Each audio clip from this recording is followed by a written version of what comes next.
Hello friends, you are once again welcome on the online platform of Arun Dalal English Classes YouTube channel. And today we are going to shift on our next exercise of sentence improvement or phrase replacement. And the practice set number is 7th. So let's begin it. देखते हैं इसको क्या क्या करना है.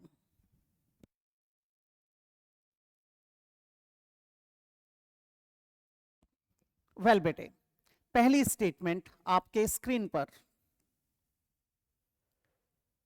He felt sad because he had blamed to others' misdeeds. बेटे, he हमारा subject है, felt हमारी स्टेटिव वर्ब है, sad एडजेक्टिव बन गया, उसे बुरा लगा. ठीक है, बिकॉज क्योंकि ये कंजंक्शन है. ही हमारा फिर से सब्जेक्ट आ गया उसी व्यक्ति के लिए. हैड ब्लेम्ड, उसने दोष दिया था. अब बेटे अगर इसने किसी और को दोषी ठहराया है तो गलत हो गया. ठीक है, इसके ऊपर क्या था, दोष लगाया गया, इसीलिए बुरा लगा. किसके लिए? दूसरों के मिसडीड्स के लिए, दूसरों के गलत कार्यों के लिए या दूसरों की मिस्टेक्स के लिए. अब आपको बुरा कब लगेगा? आपने कोई गलती नहीं की, गलती मैंने की, लेकिन मेरी गलती के लिए आपको जिम्मेदार ठहरा जाए, आपको दोष दिया जाए तो वो गलत हो जाएगा, आपको बुरा लगेगा. तो ये इसका मतलब क्या है, हमें पैसिव की जरूरत है. यहां पैसिव वॉइस आएगा. तो या तो होना चाहिए था हैड बीन ब्लेम्ड, ठीक है, वो होना चाहिए था. दूसरी बात, एक तो यहां पर बी का रूप लगेगा, दूसरा टू, ये गलत हो गया क्योंकि ब्लेम के साथ हम क्या लगाएंगे, फॉर प्रेपोजिशन का प्रयोग करेंगे. ब्लेम के साथ फॉर आएगा, गिल्टी के साथ ऑफ आएगा, एक्यूज्ड के साथ ऑफ आएगा, एक्विटेड के साथ ऑफ आएगा, कन्विक्टेड के साथ भी ऑफ आएगा. तो ये हमें चीजें सोच के चलनी पड़ती हैं. तो बेटे ये तो हमारा गलत हो गया, नो करेक्शन रिक्वायर्ड एलिमिनेट हो गया. हैड ब्लेम्ड बाय बिल्कुल गलत हो गया, एक्टिव था. वॉज ब्लेमिंग फॉर बिल्कुल गलत है, पैसिव तो आया ही नहीं. हैड बीन ब्लेम्ड फॉर बेटे हो सकता है. वॉज बीइंग ब्लेम, बीइंग के साथ हमारा ब्लेम, ये ब्लेम्ड होना चाहिए था और कॉन्टिन्यूटी दिखा रहा है, ये भी गलत हो गया. क्या आ जाएगा? he had been blamed for others misdeeds. बच्चे कहते हैं ये सही लिखा है क्या आपने? जब हम अदर के बाद अपोस्ट्रोफी और फिर एस लगाते तो वो सिंगल बन जाता, singular.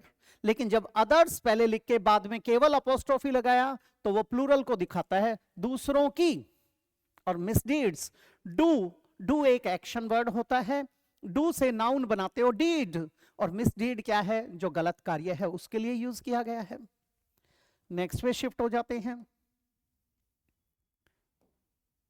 The man was in A tight spot. यहां टाइट को आप लिख भी सकते हो, छोड़ भी सकते हो. कई बार यहां पर कॉर्नर भी लिख दिया जाता है. जब आप किसी मुसीबत में फंसे होते हो वहां पर टाइट स्पॉट का प्रयोग कर देते हैं या टाइट कॉर्नर का प्रयोग कर देते हैं. Having lost all his money in cards, in cards का मतलब है उसने ताश का खेल खेला था, जुआ खेला एक तरीके से. तो उसमें जब उसने सारा का सारा पैसा गवा दिया तो बेटा वो क्या था, मुसीबत में था. The man was in A tight spot. अब ये क्या है, ये एक हमारा ईडियम है बेटा.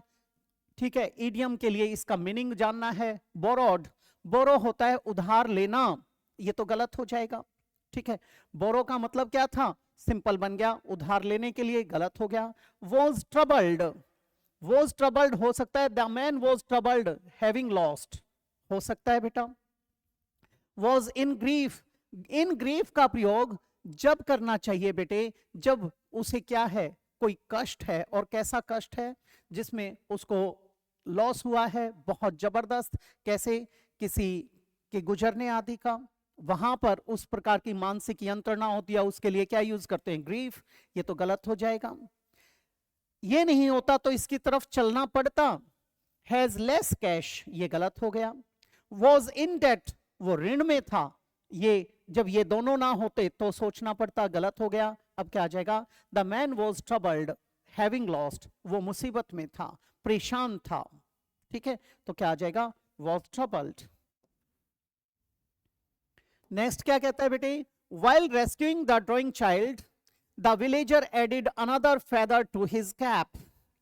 अब यहां पर सबसे पहली बात आई, while rescuing the drowning child, डूबते हुए बच्चे को बचाने के दौरान, बचाते समय, the villager जो ग्रामीण था, added another feather to his cap, ये भी क्या है आपका idiom है बेटे, आपके अमेरिकन कस्टम्स से ये निकल के आया था। और वहां पर क्या बोला जाता था, जब कोई भी व्यक्ति कोई क्रेडिबल कार्य करता था, कोई बहादुरी से भरा हुआ कार्य करता था, तो उस टाइम पे उसके सम्मान के तौर पर फेदर लगाया जाता था। आप लोगों ने देखा होगा, आपके जो एनसीसी के कैडेट्स वगैरह होते हैं, उनकी कैप के ऊपर कलगी लगा दी जाती है। या फिर आप टाइटैनिक मूवी देखते हैं तो उसमें उस समय के जो नए नए अमीर थे, वो अपने हेड्स के ऊपर भी कलगी लगाकर चला करते थे। तो वो है add another feature to his cap. ये किसको बताता है, आपकी उस अचीवमेंट को बताता है जिस पर आपको फख्र महसूस होता है। Was gifted with precious thing, बेटे ये तो गलत हो जाएगा, ठीक है। वॉज क्राउंड एंड रिवार्डेड, उसको ताजपोशी की गई, रिवार्ड दिया गया, सेंस नहीं बनाता। बेनिफिटेड अलॉट, बिल्कुल गलत हो जाएगा, एलिमिनेट हो गया। मेड अ सिग्निफिकेंट अचीवमेंट, बेटे ये हो सकता है, सिग्निफिकेंट यानी इंपॉर्टेंट। प्रेज्ड द चाइल्ड, गलत हो गया, हम कहां चले जाएंगे, मेड अ सिग्निफिकेंट अचीवमेंट, यहां पर इसके अनुसार हमें इसको चुनना पड़ेगा। अदरवाइज जो क्रेडिटेबल सक्सेस होती है, जिस पर आपको फक्र महसूस होता है, you feel proud of that thing, तो वहां पर यूज किया जाता है ये। नेक्स्ट है बेटे, the man took to his heels when the woman shouted for help. अब इसे भी समझ लेंगे। द मैन, वो आदमी, छू हो गया, रफू चक्कर हो गया, ठीक है, कब, जब औरत ने हेल्प के लिए चिल्लाना शुरू किया। तो अब यहां पर एक चीज देखेंगे, टेक टू हिल्स, हरियाणा के अंदर बोला जाता है कांकर पाड़ गया, कांकर काट गया, एडियां का थूक ला गया। इन सब का मतलब है टू रन अवे, टू वेमोस, रफू चक्कर हो जाना, उसके लिए यूज किया जाता है। कैसे है, आप लोगों ने मूवी देखी होगी भाग मिल्खा भाग, या फिर देखना पान सिंह तोमर, जब वे स्पाइक्स डाल के दौड़ा करते थे तो उस टाइम पे कंकड़ उखड़ जाते थे, तो उसके लिए बोला जाता है टेक टू हिल्स, ठीक है बेटा। तो रफू चक्कर हो जाना। डिसअपियर्ड, ये तो गायब होने वाली सेंस में आया, जो अप्रकट होने वाली सेंस में गलत हो गया। रैन अवे हो सकता है, किक्ड ये तो लात मारने के लिए आया, गलत हो जाएगा। फेल डाउन, गिरना, बिल्कुल इनएप्रोप्रिएट है। हाइड, छिपाने के लिए, गलत हो गया। क्या आ जाएगा, रैन अवे, वो वहां से छू हो गया। नेक्स्ट है बेटे, the boy beat about the bush when his mother questioned his absence.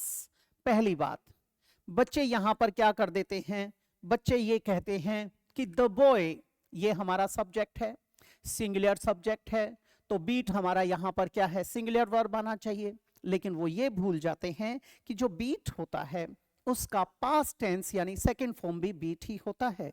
तो ये हमारा क्या है, पास्ट टेंस यानी second form. Beat about the bush या बीट अराउंड द बुश, इन दोनों का मतलब होता है बेटे to talk in a roundabout manner, means circumlocution, means to approach the subject slowly और ग्रेजुअली, धीरे धीरे करके मुद्दे पर आना, उसको कहते हैं बीट अबाउट द बुश, इधर उधर की हाँकना। कई बार अगर मैं सीधा सीधा बात ना कर रहा हूं तो आप क्या कहते हो, don't beat about the bush, come to the point, इधर उधर की मत हाँको, मतलब की बात करो। अब यहां पर क्या कहता है, when his mother questioned his absence, जब उसकी मां ने उसकी अनुपस्थिति के बारे में जानने की कोशिश की। तो टोल्ड द ट्रूथ, इनअप्रोप्रिएट हो गया, सत्य बोलने की बात नहीं आई। अवॉइडेड टेलिंग द ट्रूथ, बचने लगा सच बताने से, हो सकता है। हेजिटेटेड, हिचकिचाया, फिर आगे कुछ और भी होना चाहिए, हो सकता है। वॉज नॉट क्लियर, इनअप्रोप्रिएट है।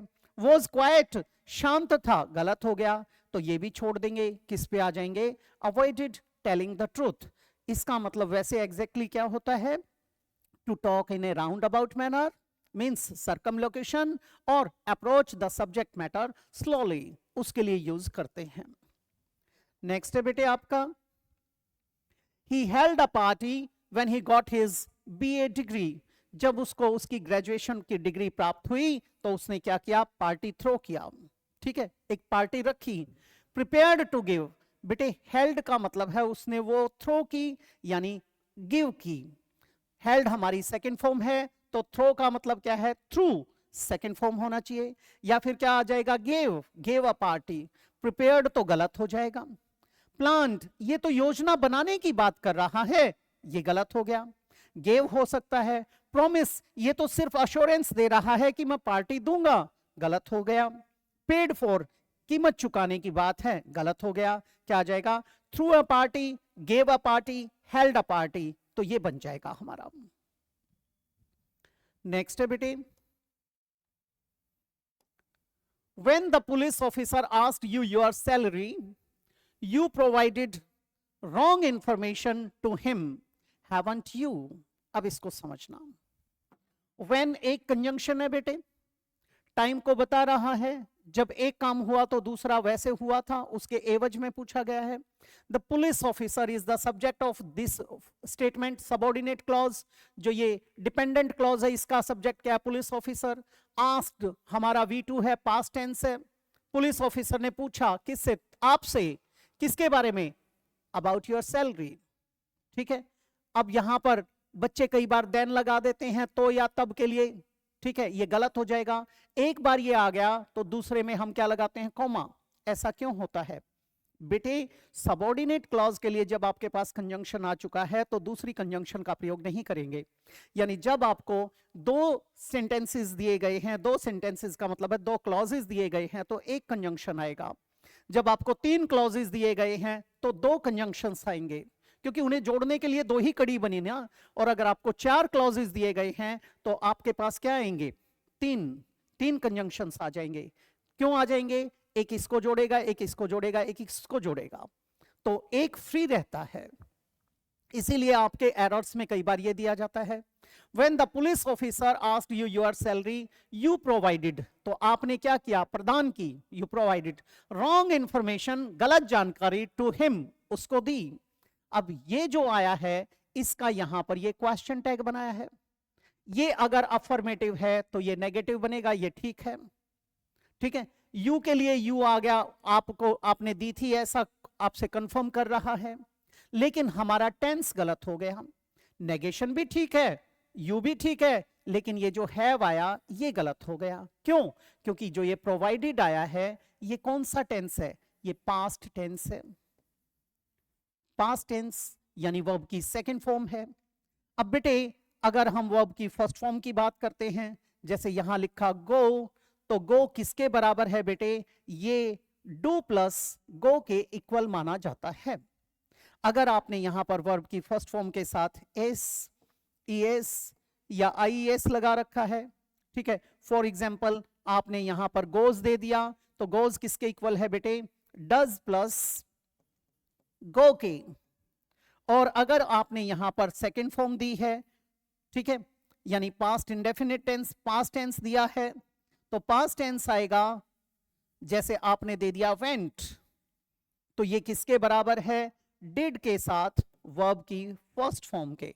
इसका मतलब प्रोवाइडेड के अंदर क्या छुपा हुआ है, डिड, तो हमारा टेंस तो चेंज नहीं हो सकता। इस हैव की जगह क्या आना चाहिए, यहां पर डिड, डिडंट यू। अब ये हैव यू नॉट गलत हो गया, आरंट यू बिल्कुल गलत है, डिडंट यू हो सकता है, डोंट प्रेजेंट में आ गया, गलत हो गया, ये आ नहीं सकता, ये एलिमिनेट हो ही चुका पहले, तो क्या आ जाएगा, डिडंट यू। नेक्स्ट है बेटे आपका, I shall not forgive you for having broke your promise. अब यहां पर ये क्या कहता है, मैं आपको माफ नहीं करूंगा। ठीक है, अब इसे समझेंगे क्यों नहीं करेगा ये माफ। For having broke your promise, अपना वायदा तोड़ने के लिए। अब बेटे आई के साथ शैल लगाया, आई के साथ जब सिंपल फ्यूचर की बात करते हो तो शैल और विल का प्रयोग करते हैं, तो कब क्या लगाया जाता है, आई और वी के साथ शैल सिंपल फ्यूचर में, और सेकंड और थर्ड पर्सन के साथ क्या लगाते हो, विल।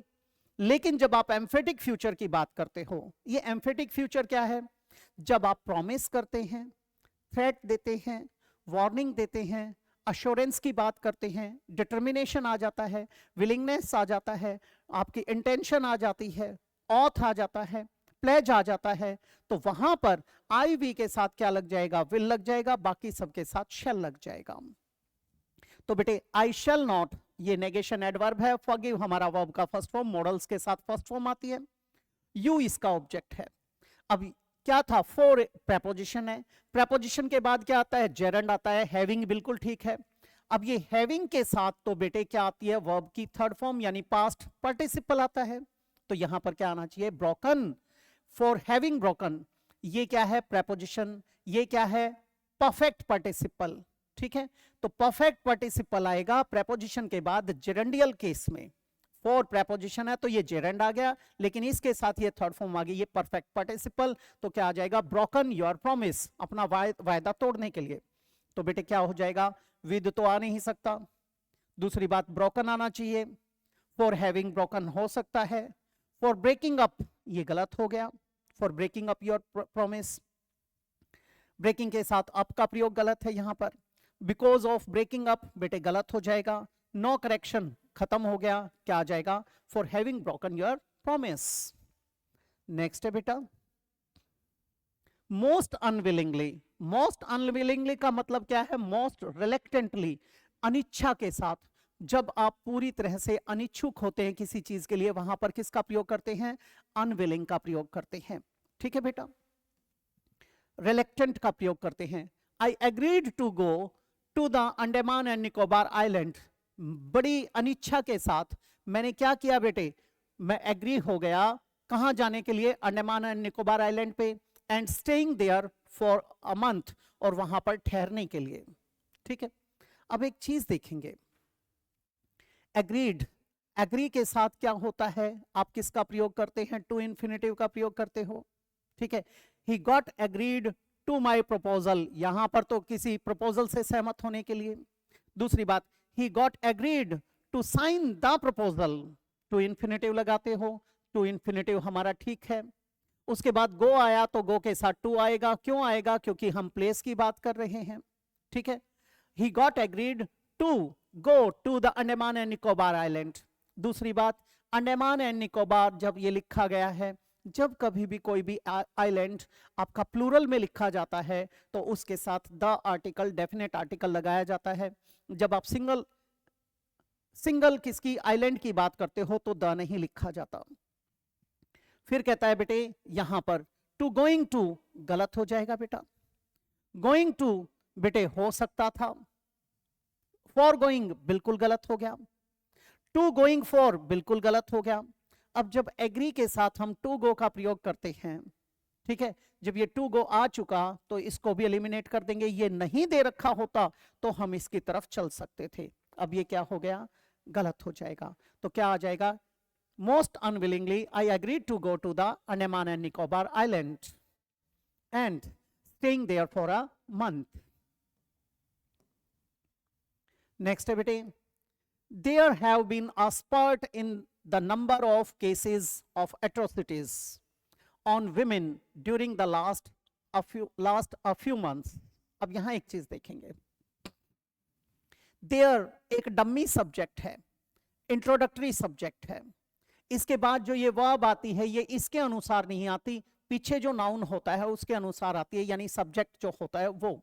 यहां पर आया a spurt, ठीक है, किसमें, इन the number of cases of atrocities on women during the last, वो बाद की बातें आ जाएंगी। मेन इश्यू ये था, ये बढ़ोतरी।